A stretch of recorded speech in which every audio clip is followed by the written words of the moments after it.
Hello guys, good morning. সবাই কেমন আছো? আশা করছি সবাই অনেক অনেক ভালো আছো। সকাল থেকে ব্লগটা শুরু করেছিলাম, অনেক কাজ ছিল বাড়িতে, রান্না করব। তো এখন তোমাদের দাদাভাই কিছু দোকান থেকে মুদিখানা সদাই নিয়ে এসেছে, সেগুলো সব ঢেলে নিচ্ছিলাম, তেলগুলো দিয়ে এখন রান্নাঘরের দিকে যাচ্ছি রান্না করার জন্য। সব কিছু রেডি করে নিচ্ছিলাম।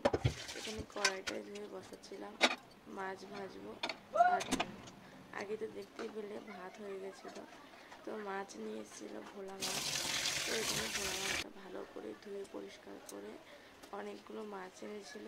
তো তার জন্য কালকের জন্য কিছু ফ্রিজে রেখে দেবো, তো তার জন্য সেটা আলাদা করছিলাম।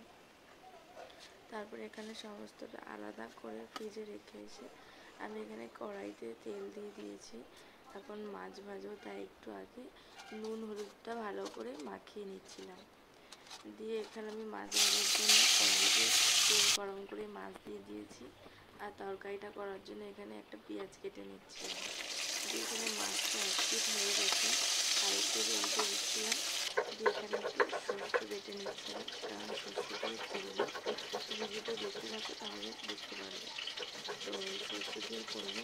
এখানে দেখো আদাও বেটে নিয়েছি, আদা বাটা হয়ে গেছে।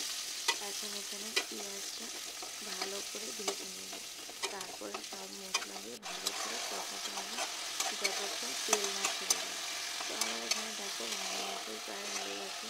আর এদিকে আমি শস্যটাকে ভালো করে একটু জল দিয়ে নেড়েচে ছাঁকনিতে ছাঁকছিলাম, কারণ যেন কোনো ছোবাটা না থাকে, তাহলে মুখে পড়লে খুব বাজে লাগবে খেতে, তার জন্য। আর এখানে আমি একটু জল দিয়ে দিয়েছি, ভালো করে ফুটে গেছে। তো মাছগুলো দিয়ে 5 মিনিট পরে ওটা আমি দেব।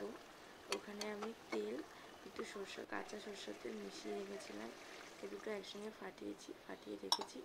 তো 5 মিনিট ফোটার পরে এটা আমি দিয়ে দিয়েছি। ভিডিওটা ভালো লাগলে লাইক কমেন্ট করো।